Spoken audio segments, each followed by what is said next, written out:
Uber CEO Travis Kalanick with his parents, Donald and Bonnie, at the Kentucky Derby earlier this month. Travis Kalanick Bonnie Kalanick, the mother of Uber CEO Travis Kalanick, has died in a boating accident, a company spokesperson said.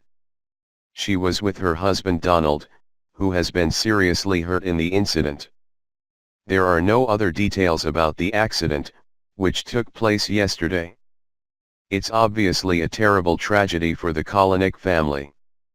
I met Bonnie Kalanick, who once worked in newspaper advertising sales, at her home north of Los Angeles several years ago, while writing a profile of Travis for Vanity Fair.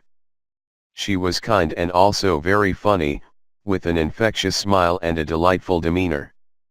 Most of all, she was also deeply proud of her son. She kept pulling out clips she had torn out of newspapers and magazines about him and showing them to me as only a loving mother would, as well as of her entire family. She and her husband were gracious hosts. Vanity Fair cut the section of my visit with them at their home, which is in its entirely below, because it shows what a special woman and loving parent she was. And she was that indeed. Here's the section. There is always an origin story in tech. And then there are the actual origins. Consider the story arc of Travis Kalanick, who just a decade ago had moved back in with his parents at 27 years old, once again living in the middle-class home in Northridge, California, where he was raised. In many ways, it's an ideal setting for anyone, a tidy but modest ranch house on a quiet suburban street. It was there that his mother and father, a newspaper ad salesperson and a civil engineer for the city of Los Angeles, both now retired, had told Kalanick that he could do anything he wanted if he just tried hard enough. Apparently not. His second startup, a peer-to-peer content delivery network called Red Swoosh, was struggling to make it.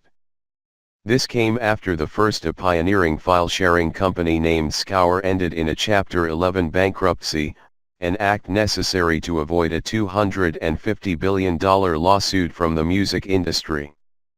Kalanick had dropped out of University of California at Los Angeles to become an entrepreneur in the first place. But he was still barely scraping by, and there was no money left from his venture investors to pay himself a salary. Thus, it was back to his childhood bedroom. I was conflicted because I was happy he was home, says his mother, Bonnie Kalanick, today.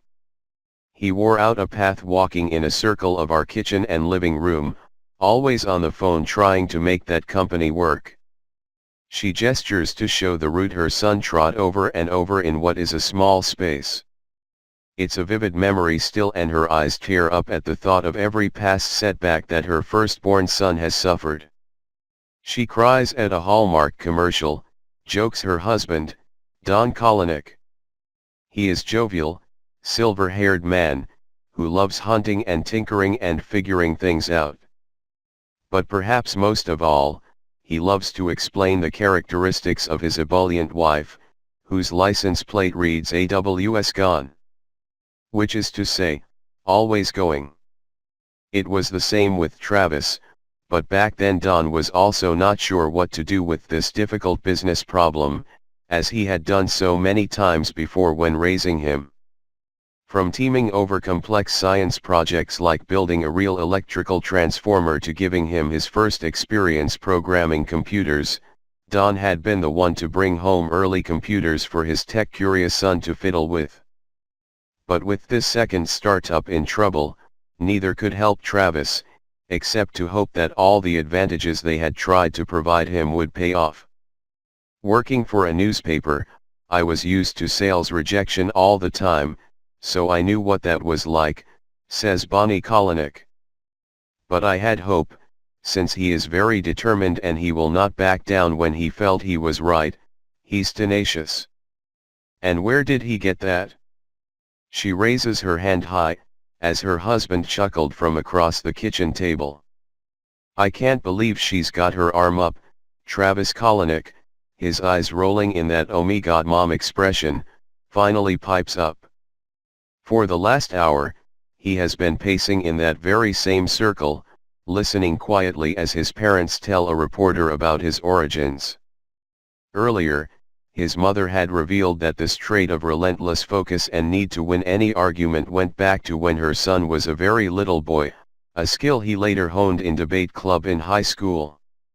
He used to give some of his teachers nervous breakdowns, she recalls, of Kalanick's ability to stick with an argument he believed in until the bitter end. "Mom, if you say nervous breakdowns, it gets reported that I actually gave someone a nervous breakdown," chimes in Kalanick, who is still continually pacing around his parents' small home in that same circle. "Well, you did," she shoots back. But, as Travis prods her, she eventually acquiesces to her son with the practiced shrug and very loving smile of someone who has been in this spot many times before. "Okay, he was challenging," she says, and then winks at me. Exactly. Origins. Recode extends deepest condolences to the Kalanick family.